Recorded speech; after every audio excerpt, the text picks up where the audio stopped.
بسم اللہ الرحمن الرحیم۔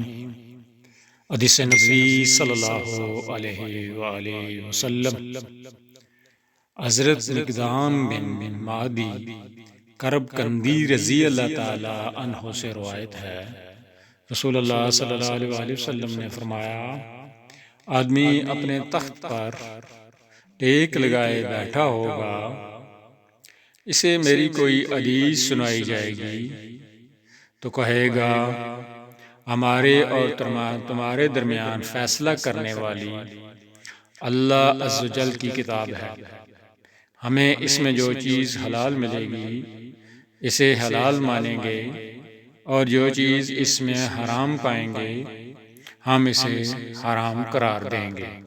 سن لو، جو کچھ اللہ کے رسول نے حرام فرمایا وہ بھی اسی طرح حرام ہے جس طرح اللہ کا حرام کیا ہوا ہے۔ راوی سنن ابن ماجہ، حدیث نمبر 12۔